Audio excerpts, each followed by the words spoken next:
Yashodanandana Prajajana Ranjana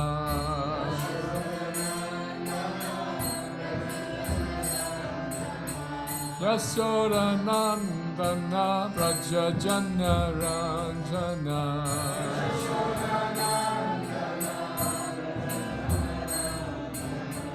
Jamuna Tira Vanachari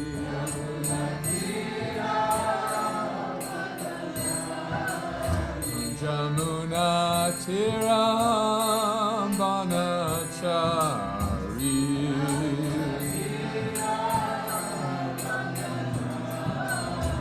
Jaya Radha Madhava Kunja Bihari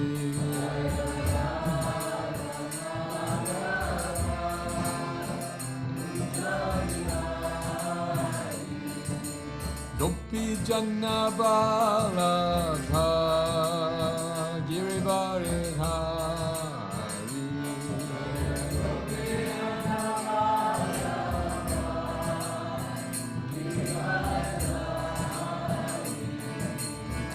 Yashodanandana Brajajana Ranjana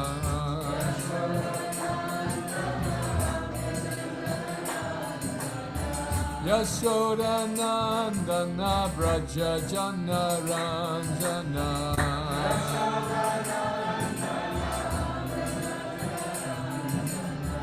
Jamuna Tiram Vanachari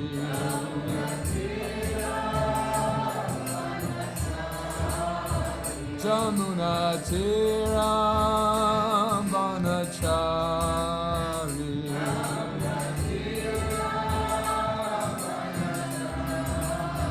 Jaya Radha Madhava Kunja Bihari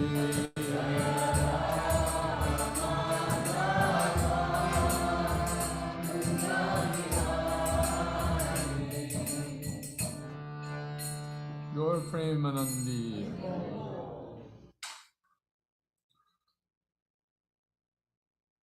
Om Namo Bhagavate Vasudevaya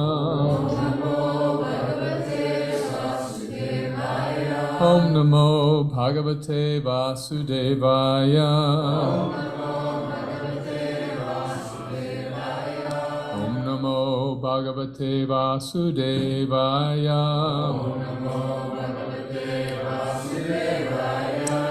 Together please. Narayanam Namaskritya Naram Chaiva Narottamam Devyam Saraswatim Vyasam Tato Jayam Udirayet Nasta Praishvabhadreshu Nityam Bhagavata Sevaya Bhagavati Tamashloke Bhakti Bhavati Naishtiki. Reading this morning from the prayers of Queen Kunti. And beginning, I believe, with verse 31.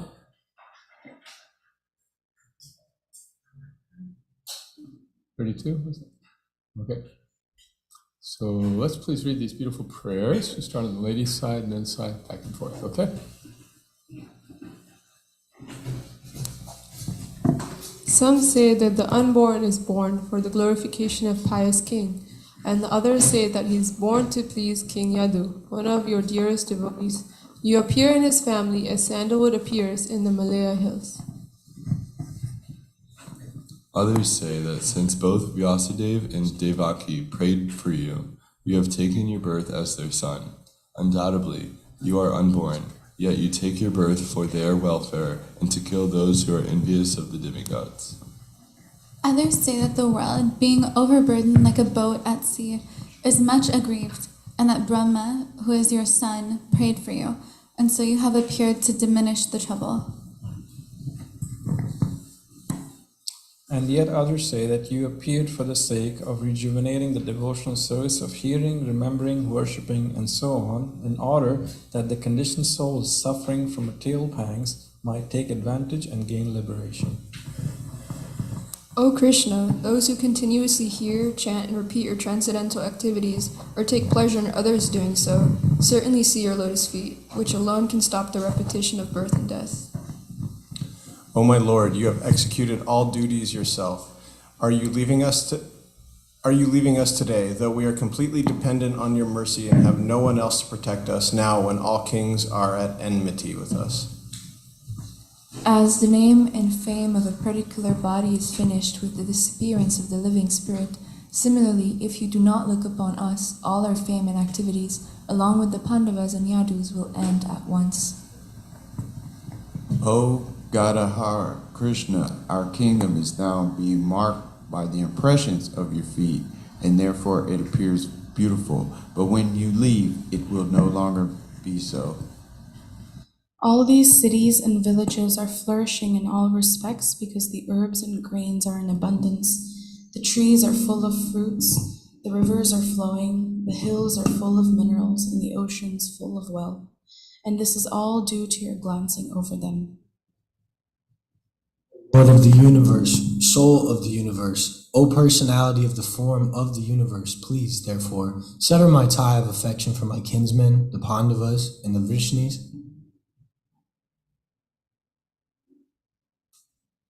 O Lord of Madhu, as the Ganges forever flows to the sea without hindrance, let my attraction be constantly drawn unto you, without being diverted to anything else. O Krishna, O friend of Arjuna, O chief amongst the descendants of Vrishni, you are the destroyer of those political parties which are disturbing elements on this earth. Your province never deteriorates. You are the proprietor of the transcendental abode, and you descend to relieve the distress of the cows, the brahmanas, and the devotees. You possess all mystic powers, and you are the preceptor of the entire universe. You are the Almighty God, and I offer you my respectful obeisances. Right. So that's the end of the prayers. Go back now to verse number 42. Tvaime nanya vishaya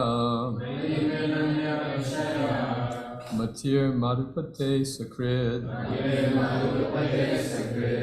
pratyam udvahatad adha gange vagam udanvati tvaime nanya vishaya matir madhupate sakrid Ratim udvahatad adha Gange vagham udhanvati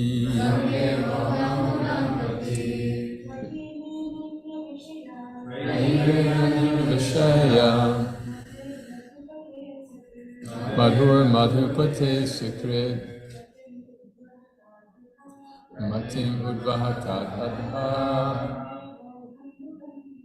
Gange vagham udhanvati Tvayime nanya vishaya madhupate sakrit Ratim udvahatad adha Gange vagham udhanvati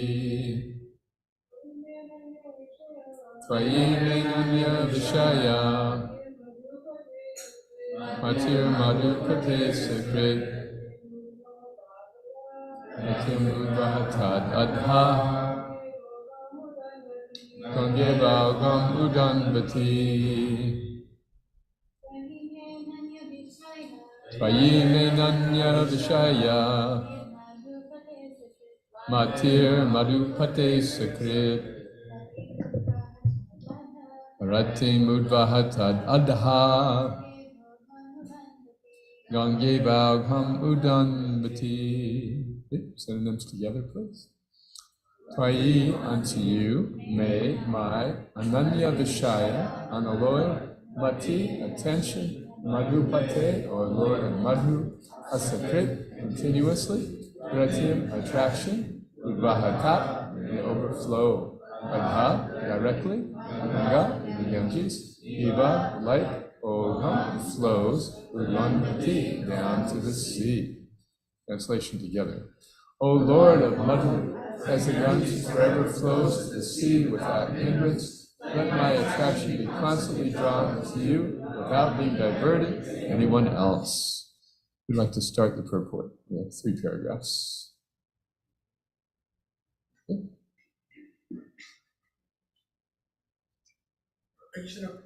Service is attained when all attention is diverted towards the transcendental loving service of the Lord. To cut off the tie of all other affections does not mean complete negation of the finer elements, like affection for someone else. This is not possible. A living being, whoever he may be, must have this feeling of affection for others because this is a symptom of life. The symptoms of life, such as desire, anger, hankerings, feelings of attraction, etc., cannot be annihilated. Only the objective has to be changed. Desire cannot be negated, but in devotional service, the desire is changed only for the service of the Lord in place of desire for sense gratification. The so-called affection for family, society, country, etc. consists of different phases of sense gratification. When this desire is changed for the satisfaction of the Lord, it is called devotional service. Thank you. Someone else now? So we can see that Arjuna desired not to fight with his brothers and relations just to satisfy his own personal desires. But when he heard the message of the Lord, Srimad Bhagavad Gita, he changed his decision and served the Lord. And for his doing so, he became a famous devotee of the Lord. For it is declared in all scriptures that Arjuna attained spiritual perfection by devotional service to the Lord in friendship. The fighting was there, the friendship was there, Arjuna was there, and Krishna was there. But Arjuna became a different person by devotional service. Therefore, the prayers of Kunti also indicate the same categorical changes in activities. Shrimati Kunti wanted to serve the Lord without diversion, and that was her prayer. This unalloyed devotion is the ultimate goal of life. Our attention is usually diverted to the service of something which is non-godly or not in the program of the Lord. When the program is changed into the service of the Lord, that is to say, when the senses are purified in relation with the service of the Lord, it is called pure, unalloyed devotional service. Shrimati Kunti Devi wanted that perfection and prayed for it from the Lord. And one more? Yes? Oh, go ahead. Yeah, let's have a word. Okay, go ahead, Max. Her affection for the Pandavas and the Vrishnis is not out of the range of devotional service because the service of the Lord and the service of the devotees are identical. Sometimes service to the devotee is more valuable than service to the Lord. But here the affection of Kunti Devi for the Pandavas and the Vrishnis was due to family relation. This tie of affection in terms of material relation is the relation of Maya because the relations of the body or the mind are due to the influence of the external energy. Relations of the soul, established in relation with the Supreme Soul, are factual relations. When Kunti Devi wanted to cut off the family relation, she meant to cut off the relation of the skin. The skin relation is the cause of material bondage, but the relation of the soul is the cause of freedom. This relation of the soul to the soul can be established by the medium of the relation with the supersoul. Seeing in the darkness is not seeing, but seeing by the light of the sun means to see the sun and everything else which was unseen in the darkness. That is the way of devotional service. Have we talked about Kunti's background in the last couple of classes? Not most of them, but I don't remember hearing that. Just briefly? Okay, so I wanted to preface my class this morning with a little background so we know where this great devotee, Queen Kunti, is coming from. She was a princess and on the order of her father helped read and receive a sage who gave her a benediction that she could call any demigod that she wanted. He was pleased with her service. So anytime you want to call a demigod, here's the mantra. So she was a young girl, maybe 15 or so, and she, after the sage left, she just wanted to try it out. So she tried it out on the sun god, Surya. And all of a sudden, Surya was there in the room. And she said, "Oh, I was just experimenting, please excuse me." And he said, "Well, that's fine, but you've called me now. I must give you a child because you invoked me in my presence." She said, but I'm a young unmarried girl, I can't do that. And he said, well, that's right, I can impregnate you through mantra. Just as you call me with mantra, I can impregnate you with mantra. So through the ear, she became pregnant. And because these demigods have the power to have very brief pregnancies, she immediately gave birth to a young boy. So nobody knew about this male child that was born out of wedlock. So Kunti, being confused, uncertain what to do, decided she would just put this child in a basket on the Ganga and hope that somebody would pick him up. This is also biblical, isn't it? With Noah, right? Moses, it was like Moses, yeah. Moses was also put in a basket. I think they stole it from Bhagavatam. But anyway, so that male child was picked up by a chariot driver named Adirat and his wife Radha. And they raised the child. They wanted a child, they couldn't have one, and all of a sudden this beautiful young boy appeared, and they raised him with much affection. And although he was raised by this very simple family like Uber driver, simple charioteers like that, he had all this inclination towards martial arts. So his name was Karna, and later he became an associate of Duryodhana who fought with the Pandavas. So nobody knew about this child, and Kunti never told anybody.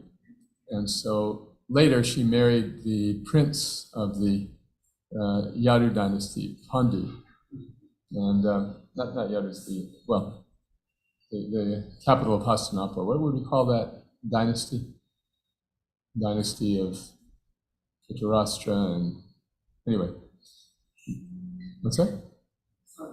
Not the Vrishnis, that's the Yadu side, yeah, the Krishna side. The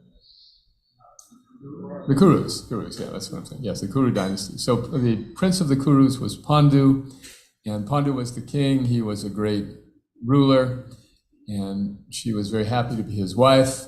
So after some time ruling, they went to the forest, and there Pandu desired to start a family. But Pandu had been cursed. He had been cursed that if he approached either Kunti, his one wife, or what was the other wife's name? Madri. Yes, he approached either of these wives, he would die. He had accidentally killed a sage who was in the disguise of a deer, and the sage had cursed him. So if you try to approach your wives, you will also die as I have died.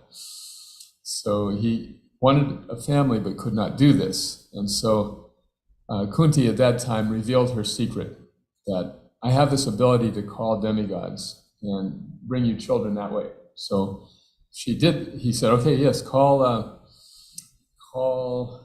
Yamaraj. So she called Yamaraj, and Yamaraj gave her a child who was very just, because he's the Lord of justice. And what was that child's name? It was Yudhisthira. What is that? Right. And being very pleased with this wonderful child, he said, do it again. And she called the wind god. And then from this coupling, who was born? Bhima.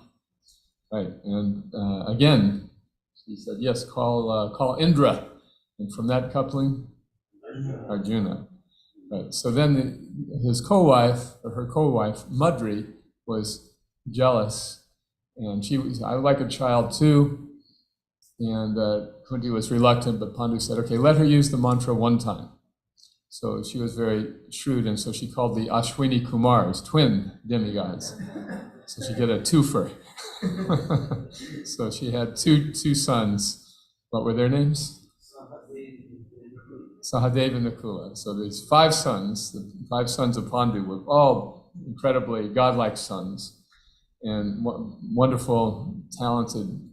And Kunti was very happy to be with them and her family in the forest. This was like kind of a break from the pressures of managing the kingdom. Apparently the kingdom was so well run that the king could be away for an extended time like this, for years. So the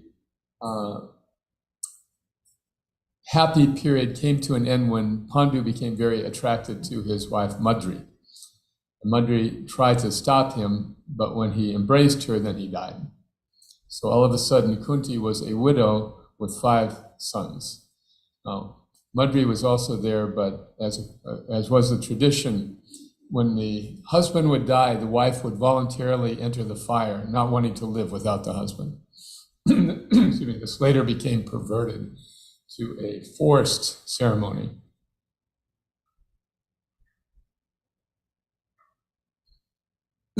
Whether the wife was willing or not. It's called the sati rite. And but at that time it was very noble, and very noble and very respectable and very spiritual. So Madri and Kunti debated who should enter the fire. Both of them wanted to do it. And Madri said, I should go because you have 3 sons, I have only 2, so there will be less trauma for the 5 boys overall if I go.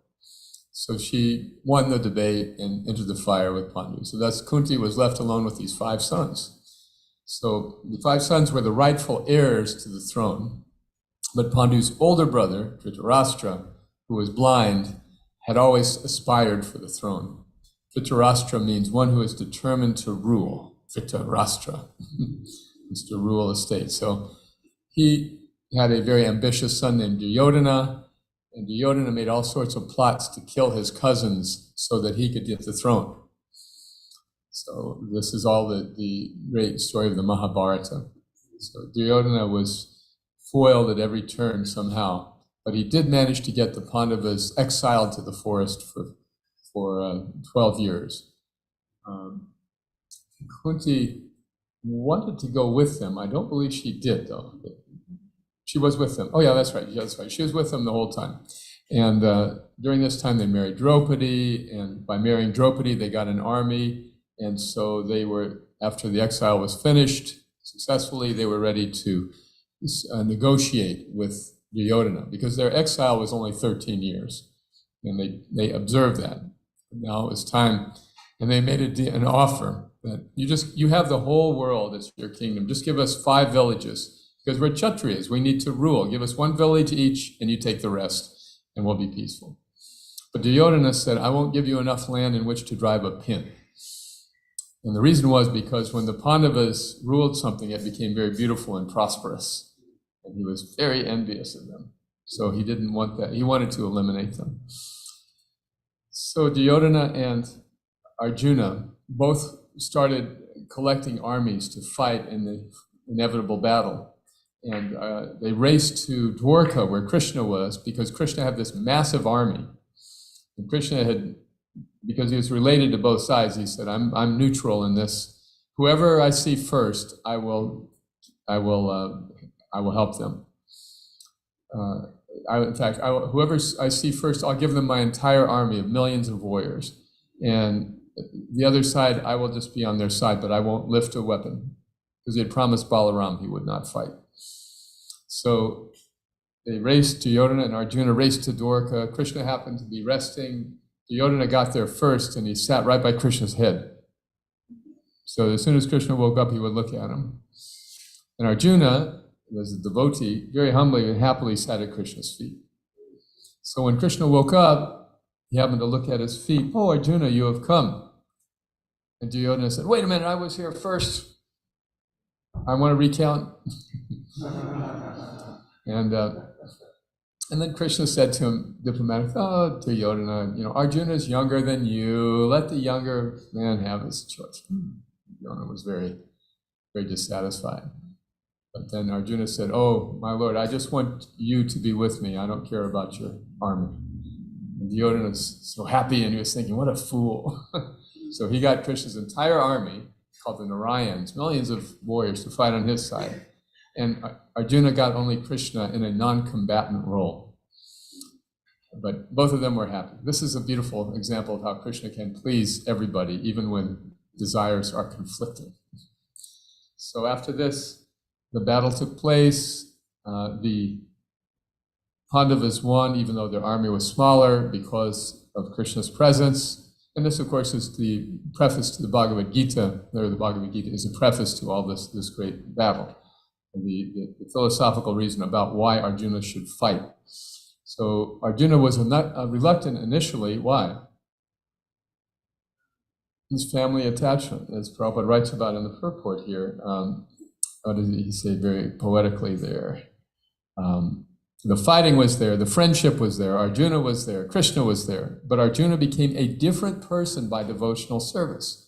This is the simple message of Bhagavad Gita. Don't change what you do, change why you do it.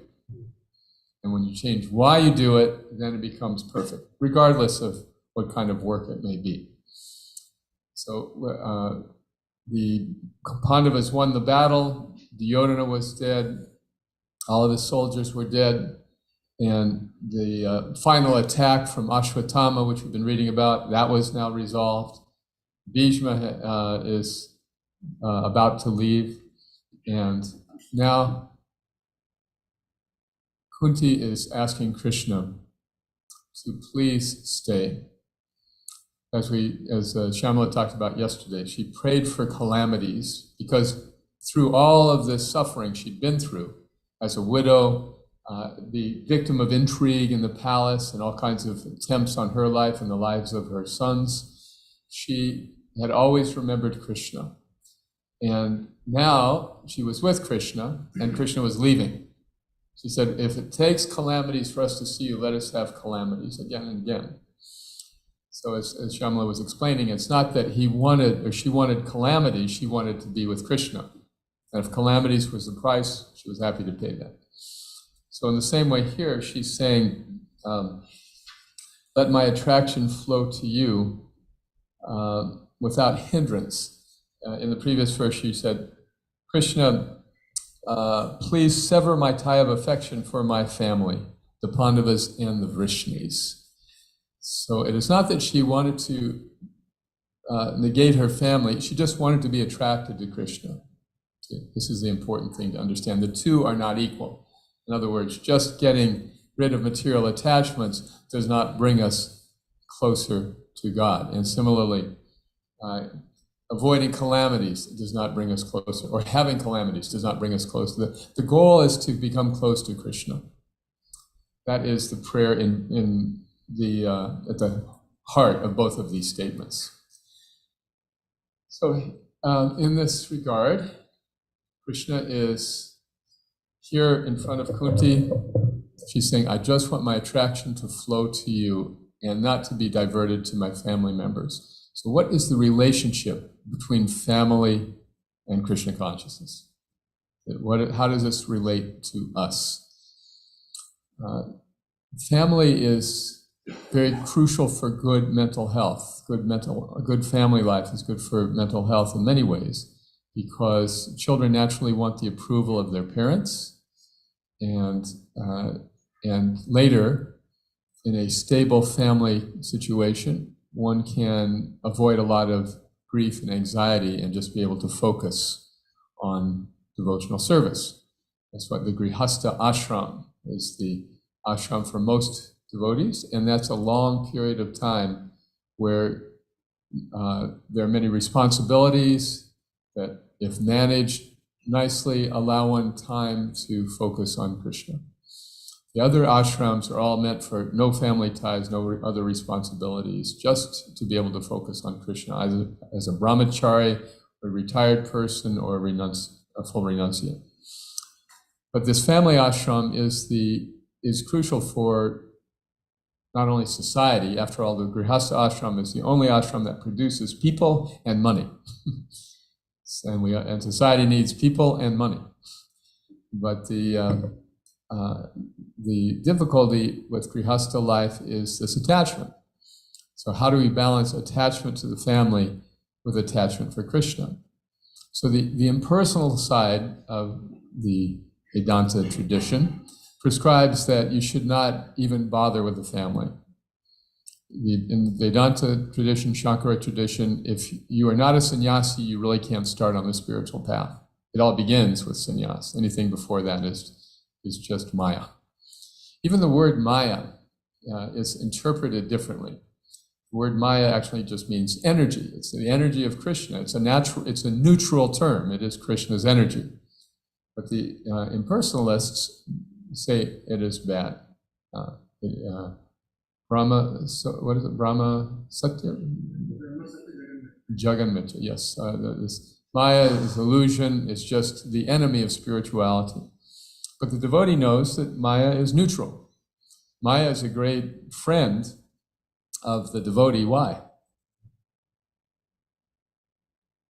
Because she convinces us very deeply that we don't want to be without Krishna. And that's her service. That's her service for Krishna, and she does it very well. So the impersonalists want to renounce family life as a prerequisite for spiritual life, whereas the Vaishnavas say no, that isn't necessary. Just like Arjuna had fighting as his dharma and family life as his dharma, so we also have our dharmas, which in most cases will include family and then some kind of vocation.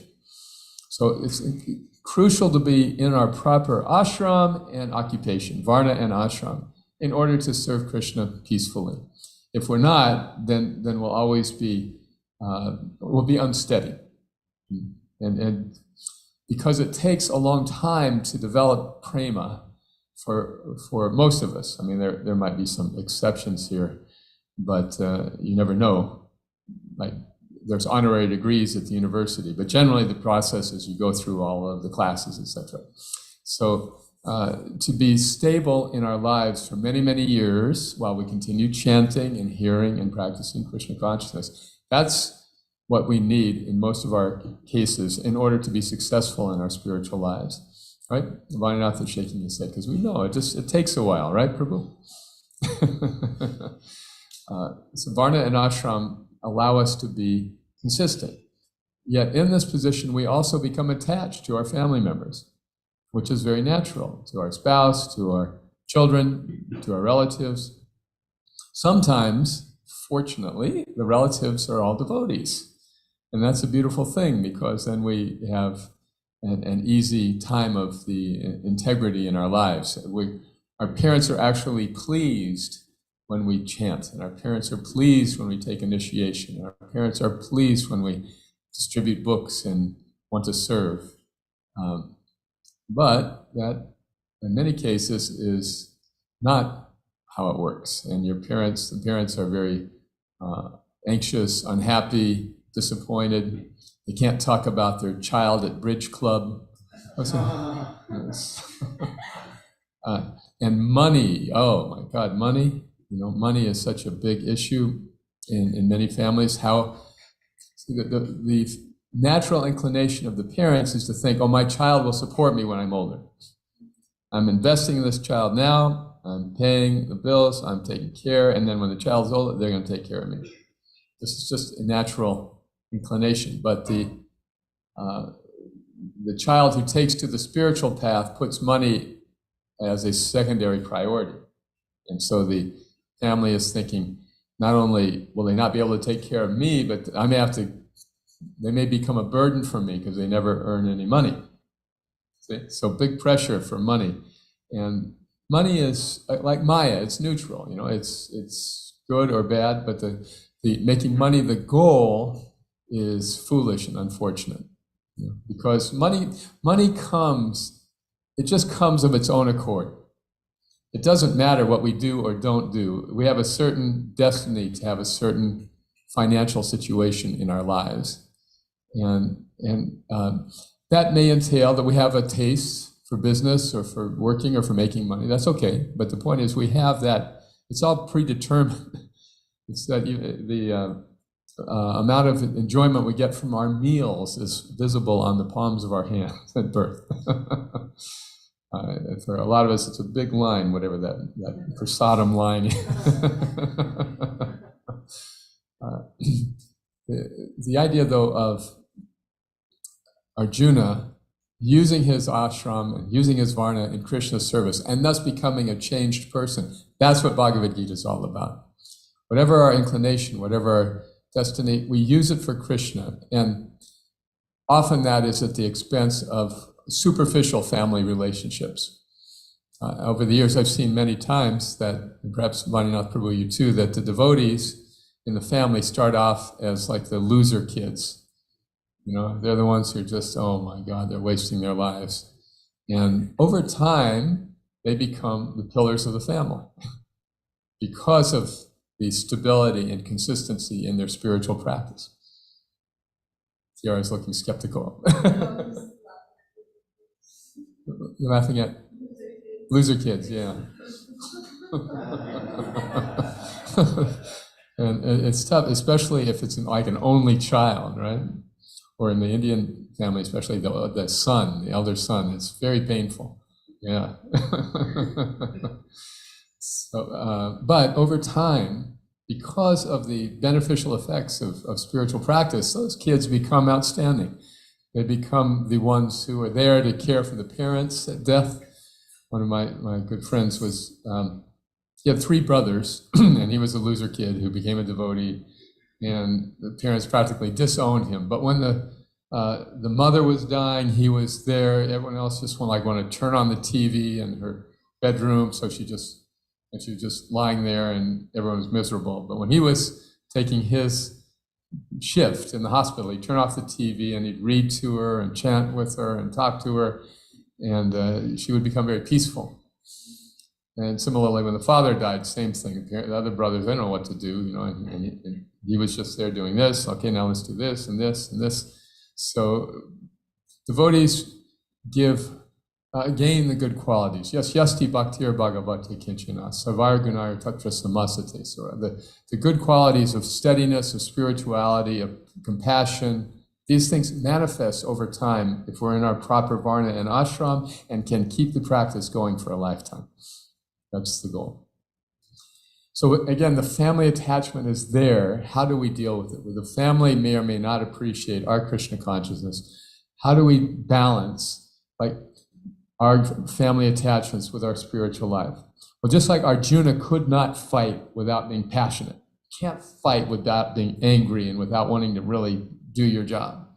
And Krishna had to exhort him every day, even after he heard the Gita. Every day, Krishna still has, go kill Bhishma. What are you holding back for? He loved Bhishma so much, he couldn't really put his arrows to the full extent. And Krishna said, oh, come on, you're not trying. Every day in the Mahabharata, this is going on. But in the same way, you can't be a parent without affection. You can't be a spouse without affection. Not a good one. You might fill a role, but if you don't have affection for your family members, then you can't fulfill that role. You can't fulfill the dharma. You may go through the motions, but you won't be able to do it properly, effectively. So that spiritual affection and attachment can be used in Krishna's service, just as Arjuna used his emotion, his anger, which is generally not affiliated with spiritual life, but it can be used in Krishna's service. This is so important, because here at Krishna House, I was listening to one of Srila Prabhupada's lectures on this verse. He spoke on it twice.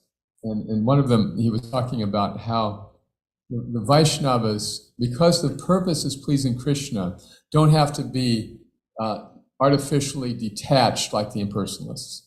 And he gave the example that here in our assembly, in our class, we have sannyasis sitting, we have brahmacharis sitting, and we have women sitting, and nobody thinks about it. It's a normal thing. But the impersonalist sannyasis, they would not sit in a room with women. They would not speak to a group of women. I visited one impersonalist temple in London one time, beautiful, huge temple. And I was speaking with one of their sannyasis, and he was explaining that, yes, in our classes, there are separate rooms. When we give class, and they might have hundreds or thousands of people present, all the women will sit on another side behind a curtain. We don't see them. And when we finish our class, then we get in a car with curtains in the windows, so we drive away. We don't see anyone, no one sees us. And if there is any incidental contact with a woman, then there has to be some kind of atonement. So Prabhupada was saying proudly, we Vaishnavas don't have these artificial restrictions because we are focused on serving Krishna. One friend was saying how in marriage, in Krishna consciousness, so there is the husband and wife don't look at each other, they stand together and look at Krishna. Prabhupada gave another example that say Krishna conscious marriage is like you have a left arm, you have a right arm, and Krishna is the body. So both are cooperating for the service of Krishna. In this way, affection can be 100% used in Krishna service. It's much easier to do this if we have a partner, a spouse who is a devotee. And in fact, the better devotee, our spouse, the more likelihood we will have of being successful over the long haul in our spiritual lives. So this is why being prepared for grihastha is really a critical part of spiritual training, so that when we enter grihastha life, we are good and ready and prepared for the austerity and the yajna, because it is a yajna, So like men are like butter, women are like fire, but you need butter and fire for a yajna, right? So the quality, though, of a good sacrifice is that everything becomes imbued with spiritual nature. Brahmarpanam, Brahmahavir, Brahmagna, Brahmadahutam. Every aspect, the fire, the butter, the paraphernalia, everything becomes enriched with spirituality when it's done properly. So there are even ashrams in our Sangha where, I've heard this many times, the devotees will say, oh no, you can't have men and women in the same ashram. You just can't do it. And women are too much trouble. That's what they say. So what we've found, though, in fact, is that when we have this combination, the atmosphere can become very attractive and warm and inviting for people to want to take part in. That's the great advantage of having the coeducational ashrams that Prabhupada established. He said every temple should have a brahmacharini ashram. So this is a good example of how to use attachment in Krishna service. The only thing is the attachment has to be subordinate to our devotional service. If the attachment becomes more influential in our minds than our service, then we have problems. And so that's up to each individual to understand very deeply and to apply it very deeply. My first purpose is serving Krishna, and the varna and the ashram that I'm in, that's a secondary consideration. That's just meant to support my primary purpose. And what that means practically is progressing in our Krishna consciousness until we are sufficiently mature to enter grihastha life in a sustainable, long-term way. Whatever our individual situation may be. Not everybody has to be grihastha. Some people won't, and that's perfectly fine. And the option is there, but the main thing is that if it's entered prematurely, it is unlikely to be successful, much less likely to be successful, because we have put the relationship, this family affection, before our service to Krishna. The whole point is to always keep pleasing Krishna as our GPS. And Krishna has this wonderful way of making arrangements with family, with money, with everything that we need, if our purpose is definitely and clearly serving him and pleasing him. In fact, we've all experienced this kind of mystical thing, these mystical sequences that bring us to Krishna consciousness. If we keep Krishna at the center, those mystical events just keep going on and on and on throughout our lives. All right, stop there. Thank you. Any comments or questions? Kunti, you get to go first. You want to say some prayers? No. So you said attachment or affection is not wrong. It's just that the intention matters. Mm-hmm. So if the intention is in Krishna consciousness, it's good, but it's for sense gratification, it's not so good. So how do you shift from affections and attachments are already there, mm-hmm. and they're probably not all Krishna conscious. So how do you shift them from where they are to where you want them to be? Right. We have to be able to differentiate between what is Krishna's desire and our desire. So we may feel a very strong desire, but then we have to ask really circumspect way, is this Krishna's desire? Is this really what Krishna wants? And for that, we need mentors, we need Shastra, we need Guru, so that otherwise our mind is our Guru, our mind is our Shastra, and our mind is our mentor. The mind makes a wonderful servant and a terrible master. So generally speaking, just to be very candid,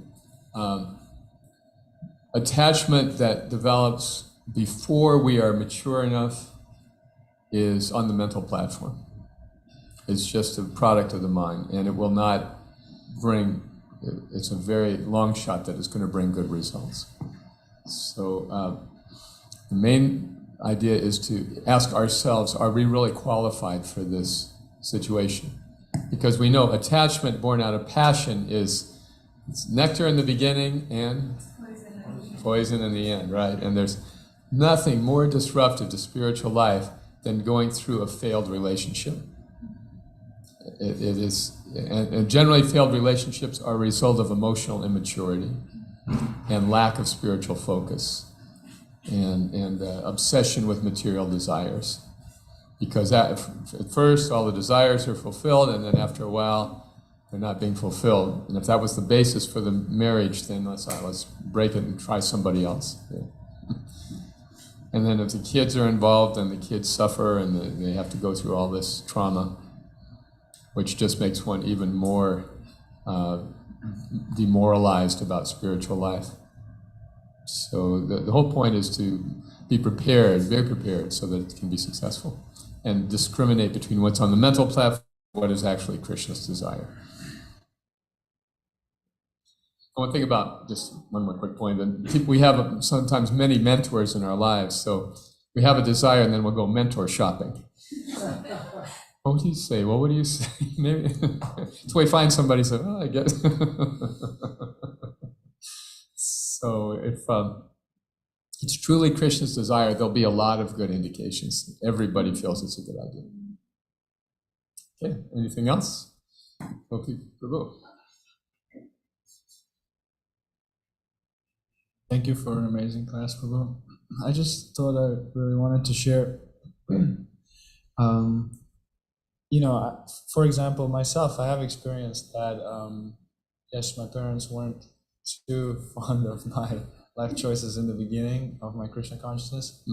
But if you look just objectively now, there's family drama, there's traumas. My siblings have kind of written off my dad in some ways. I'm the only one that's still just happy to invest in the relationships and do phone calls and whatever. So, the proof is in the pudding. However, that being said, I just wanted to say, I think it's important that, with Krishna consciousness, we gain access to a higher vision and deeper knowledge, but we have to be very humble. If we ever come with an attitude of, oh, I know what's real spirituality, I know what's really good for us, I know this, I know that, that's really going to sour things very quickly. With the family? Yeah. Oh, definitely. Well, yeah, when I was a young fanatic brahmachari, my father told me, you can visit anytime you want, but don't talk about Krishna. So yes, we learn how to preach by not preaching. But it is the behavior of the devotees that really establishes the principles of religion. Funny enough, Prabhu. A little something about Queen Kunti that I, in studying, looking at Mahabharata, when Krishna came with his peace attempt to satisfy everyone, and Krishna went to see Kunti, how she came and is very described. She came and she ran to him and put her arm around his neck. It was just kind of such a scene in terms of it's kind of singular in terms of that type of display of affection. So that was one point in terms of how affectionate the relationship was. And then also in that same instance, this is a little glimpse into somewhat of the varnas of these persons, these princes. It's not a simple situation. She was living at that time in Hastinapur and obviously knew Gandhari, who was the mother of the Kauravas. And her statement her message to Krishna to give to Yudhishthira was that he should fight. And what she was in fact saying, you should kill my friend's sons, or you should die. Because there was no assurance of which way a battle. She knew the strength of these persons, Bhishma, Drona. These were, anyway, there's that description.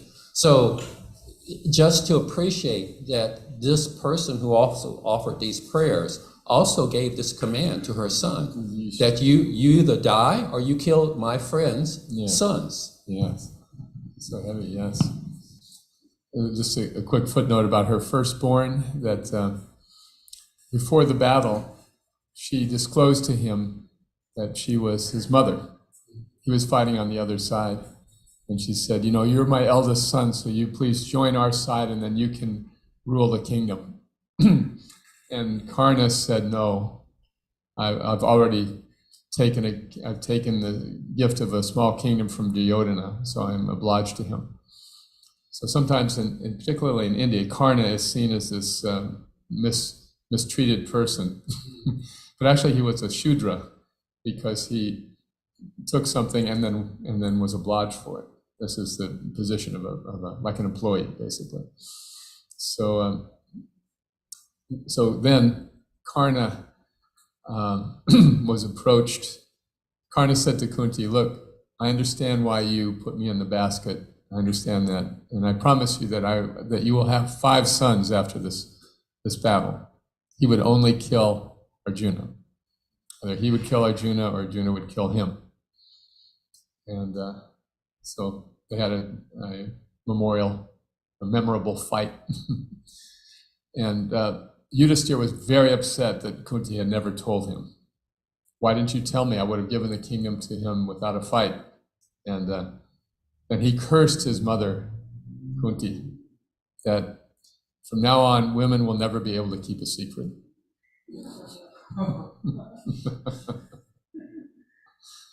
So, fortunately, here in Krishna House, we have an exception to that curse. Last question quickly, Max.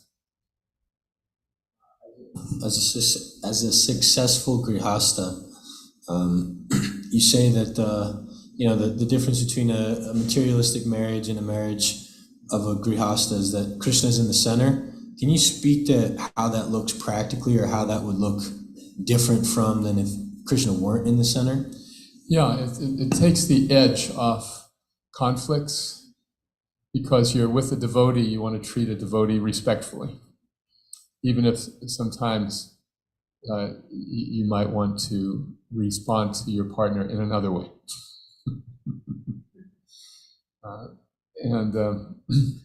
It also gives a lot of common practice, common activities that you can share. Reading together, kirtan together, service together. So it's a very wholesome set of activities, as opposed to each partner having their own individual things and getting in conflicts over resources. Those are some of the ways. And the whole, anyway, that's the basic thing, that we are cooperating together to serve Krishna. And that just kind of turns down the temperature and conflicts. All right, thank you. Yeah, exactly, very good. Japa walks. and Shravanam also. Shravanam, listening. Like sometimes I don't talk with my wife for weeks on end. I don't want to interrupt her.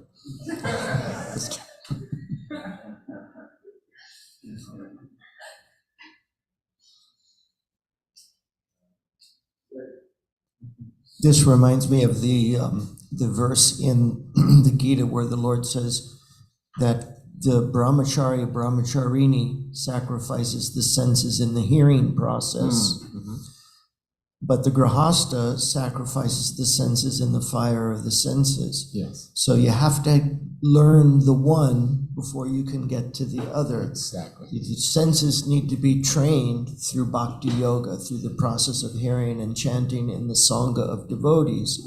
Then one can enter into that relationship and be successful. Well spoken. Thank you very much. Yes, yes. In other words, you get, as single people, we learn to get a taste for Krishna, then a marriage can be successful. Without that taste, it's very difficult. And then the taste is all in the relationship, and then it goes sour and blah, blah, blah. But if we have an individual taste for serving Krishna, it's like, they say in the Hindu weddings, 1 and 1 equals 11. Right? Or Achintya Beta Beta Tattva, you're part of a couple, but you're simultaneously individual devotees. All glories to Srila Prabhupada. Yagya Sishtasya Santo Mujite Sarva Kil Bishai Bunjate Te